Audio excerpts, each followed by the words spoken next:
Alors, exercice préliminaire.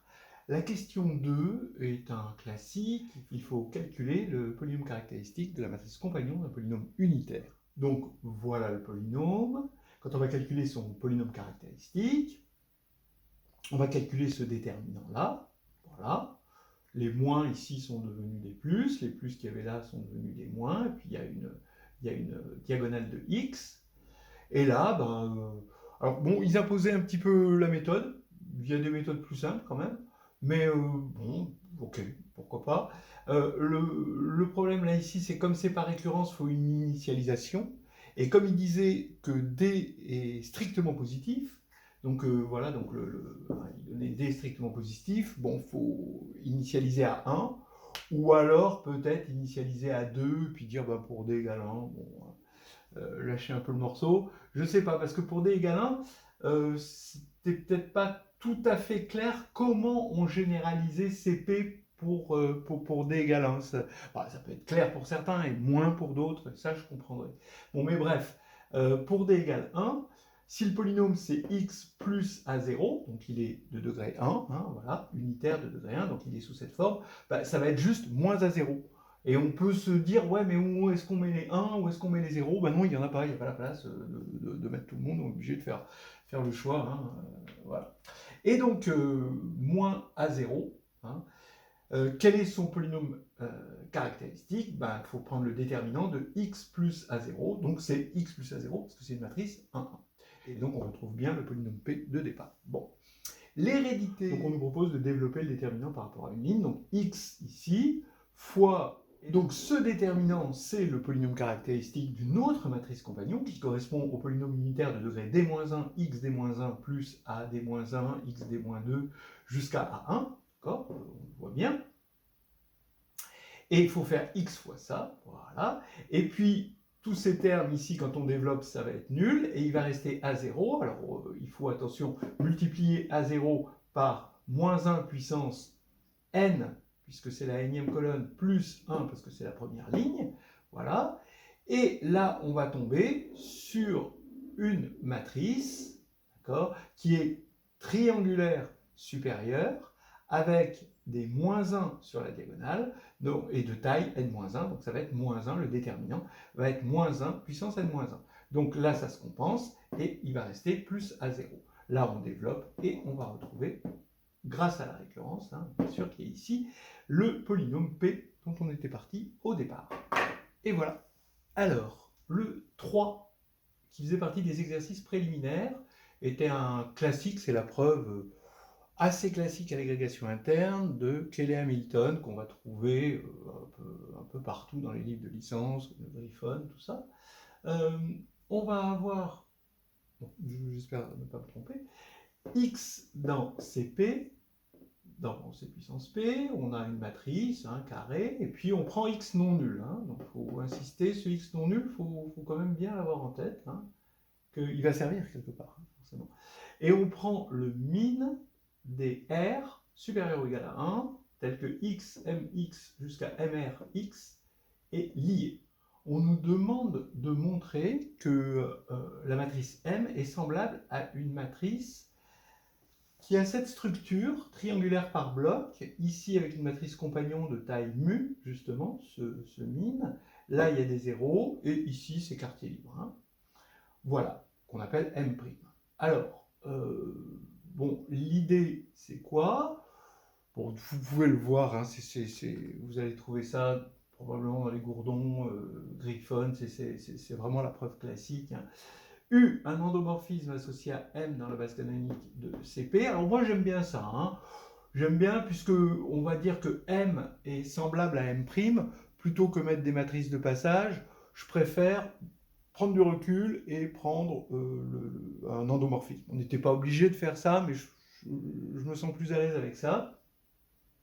Comme ça, on va dire que M', ce sera, cette matrice cherchée, ce sera la matrice du même endomorphisme que pour M dans une autre base, et donc du coup elles seront semblables. Voilà. C'est une façon, je trouve, plus élégante qu'avec des matrices de passage, et plus tranquillisante. Donc je pose U, l'endomorphisme associé à M, dans la base canonique de CP. Voilà. Donc on sait que x, alors, puisque ça c'est lié, d'accord, et que ça c'est mu est minimum, alors en fait, soit mu est égal à 1, soit mu est strictement plus grand que 1. S'il est strictement plus grand que 1, alors, eh bien, ça veut dire que pour mu égale 1, au moins, on avait une partie libre. D'accord?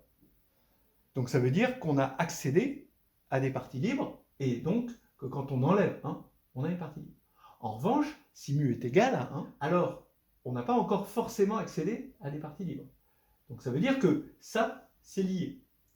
Si ça, c'est lié, et qu'on enlève donc mu égale 1, donc on regarde juste plus que x, bah, il faut dire x est libre. Bah oui, et x est libre, c'est parce que, par hypothèse, x est différent de 0. Donc il y avait cette subtilité-là.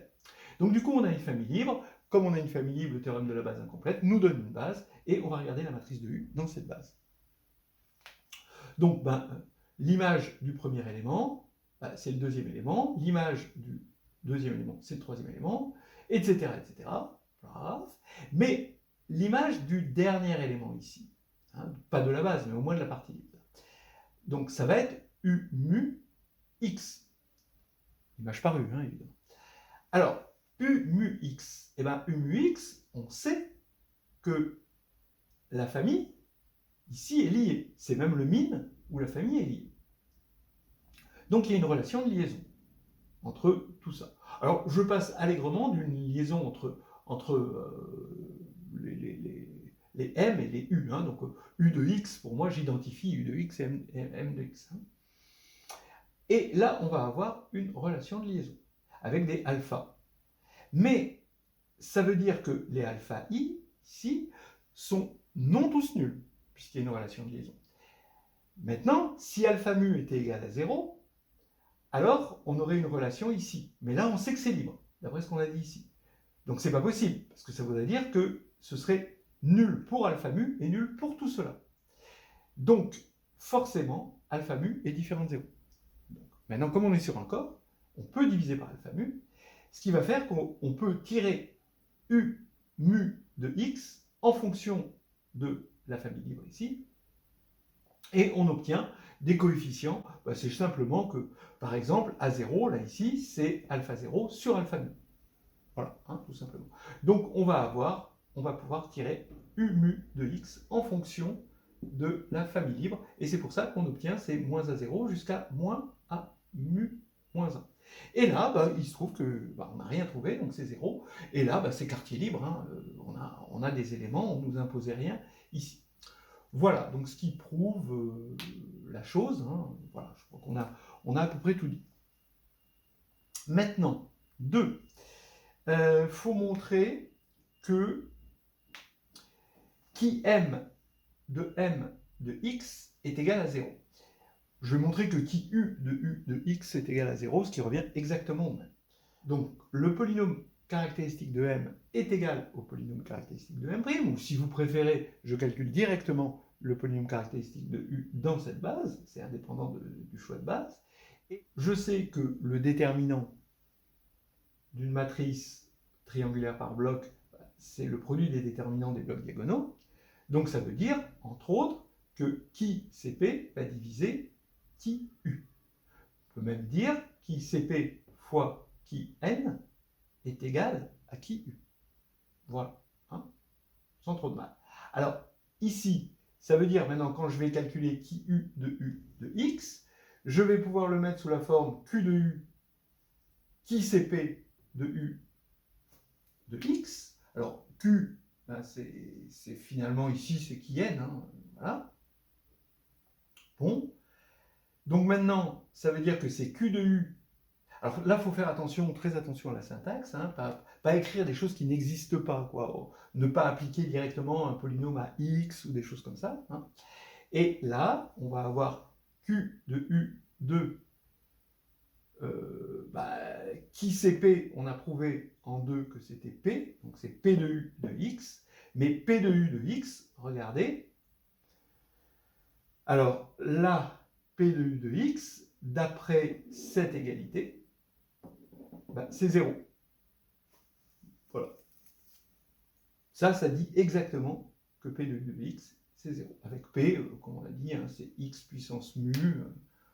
P, c'est X puissance mu plus A mu moins 1, X puissance mu moins 1, etc., etc., plus A0, hein, bien sûr.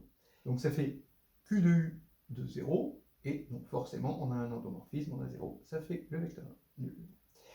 Ici, voilà. Donc c'est terminé pour cette question. Et maintenant, il faut démontrer le théorème de Cayley-Hamilton. Il faut montrer que qui M de M égale 0. Donc, étant donné que c'est une matrice, il suffit de l'appliquer à tout x, et il faut montrer qu'à tout x, ça fait 0. Alors attention, quand même, là, on a montré que qui M de x est égal à 0 si x est différent de 0. C'était l'hypothèse. Mais si x égale 0, peut-être qu'il y aura peut-être un demi-point en moins pour ceux qui ont oublié ça. Si x égale 0, ben, voilà, il faut le faire à part. Mais si x égale 0, c'est évident. Hein. Mais il faut quand même le dire.